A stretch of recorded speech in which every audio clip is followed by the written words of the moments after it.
भगवान की, वृंदावन बिहारी लाल की।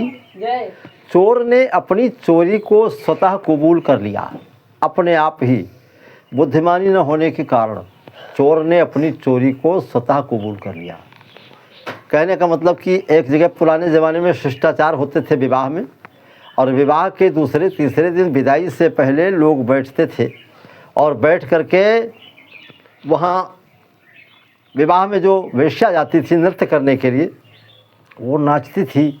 इसके बाद दोनों तरफ पंडित लोग बैठते थे। वहाँ पर इत्र छिड़का जाता था, पान खिलाया जाता था, सुंदर अच्छे अच्छे मिष्ठान खिलाए जाते थे। इसके बाद एक दूसरे के पक्ष में वर पक्ष वाले जो है कन्या पक्ष को अपने शब्दों के माध्यम से, वाणी के माध्यम से सम्मान देते थे, और वर पक्ष वाले कन्या पक्ष को सम्मान देते थे और अच्छी अच्छी बातें बताते थे। और वहीं पर संजोग की बात यह है कि एक भाई जी के यहाँ यही कार्यक्रम था, दूसरे दिन शिष्टाचार होने वाला था, और उसमें एक महानुभाव वो गए थे। रास्ते में विवाह के एक दिन पहले की बात है, तो वो गए थे लैट्रिन के लिए गए थे, और लैट्रिन के लिए गए थे तो संजोग की बात, वो लैट्रिन एक बेर के पेड़ के नीचे बैठे कर रहे थे। बड़े अच्छे आदमी थे वो, बेर के पेड़ के नीचे बैठे, और बेर का वृक्ष उसमें फल लगे हुए थे। संजोग से कोई चिड़िया पहुंची और एक बेर के फल को उसने वहाँ से काट दिया। वो चोंच से नीचे गिर पड़ी, और नीचे गिरा तो उन्होंने इधर देखा, कोई देख तो नहीं। मन में सोचा कि बेर तो बहुत अच्छी है, मीठी भी होगी, और ये सोच करके उन्होंने जेब में रखना अच्छा नहीं समझा कि भूल जाऊँ कहूँ गिर जाएगी। लैट्रिन करते समय उठा करके अपने मुँह में धर लिया, खा लिया। और जब खा लिया, अब उसको देखा कि कोई देख नहीं रहा है। अब संजोग की बात यह है कि दूसरे तीसरे दिन उसी सभा में जहाँ शिष्टाचार हो रहा था, वहीं पर वो व्यक्ति भी बैठा हुआ था, और अच्छा भला आदमी था, अच्छे कपड़े पहने होते, सज्जनों में से कहा जाता था, सम्मान था उसका। अब संजोग की बात, लेकिन चोर की दाढ़ी में तिनका किस प्रकार से होता है, आप इस कहानी से ध्यान देंगे। अब रंडी जब पहुंची तो वेश्या नृत्य उससे पहले जो है शिष्टाचार से पहले वहाँ नाच होता है, और राधे श्याम जी के तर्ज में वो वेश्या जनकपुर के और अयोध्या के दोनों पक्षों का वर्णन करती है। करते करते दो चार बातें सुनाई, बढ़िया लोग वहाँ इनाम इकराम भी देते हैं, सम्मान करते हैं। तो उस समय उसने एक गीत गाया। वो किसने गीत गाया? ये गीत में उसने कहा कि मैं तो सैया जी की बतिया जान गई रे, मैं तो सैया जी की बतिया जान गई रे। अब सबके तो सब सुन रहे थे आराम से, कोई दिक्कत नहीं थी, लेकिन जिसने बेर खाई थी वो मन में अपने सोचने लगा कि ऐसा तो नहीं है कि जब मैंने बेर खाई थी तो संजोग के बस उसी रास्ते से आ रही थी, इसने देख लिया हो, इसलिए वो कहती है कि मैं तो सैया जी की बतिया जान गई रे। अब मन में उसको उथल पुथल होने लगी।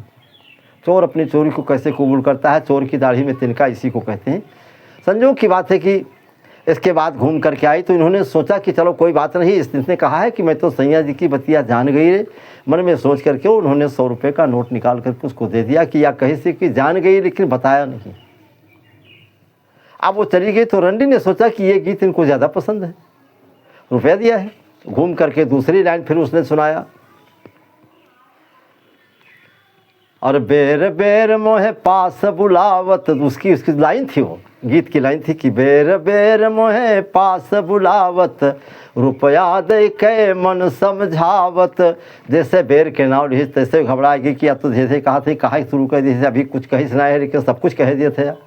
अब पहले का रुपये दे दिए तब हुई आना मानी से गड़बड़ हो रहा है। बेर बेर मोहे पास बुलावत, रुपया देकर अरे बतिया छुपावत, और मैं तो तुम्हें पहचान गई रे, मैं तो सैया जी की बतिया जान गई रे। जब इसने कहा और फिर इसने 200 का नोट दे दिया, और इसके बाद जब बेर का बार बार नाम लेते रहे तो ये गुस्सा हो गए, वो गुस्सा का खड़े हो गए और उसको डांटने लगे, बदतमीज कहीं की क्या जान गई, क्या जान गई, अरे तू क्या बता दी। वो आखिर में उसने लाइन में कह दिया कि मैं तो सैया जी की बतिया कह दूंगी रे, मैं तो सैया जी की बतिया कहे। बस ये गुस्सा हो गया, उठ के खड़े हुए। लोगों ने कहा भाई झगड़ा क्यों हो रहा, क्या बात है?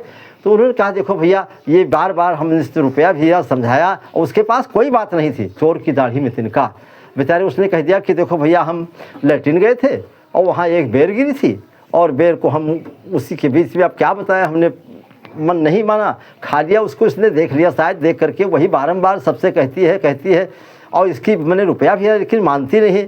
और सबके लोग हंसने लगे, सब परेशान थे, सब हंसने लगे। शिष्टाचार में बदलता रहा। और धीरे धीरे हुआ ये कि इसी को चोर की दाढ़ी में तिनका कहते हैं।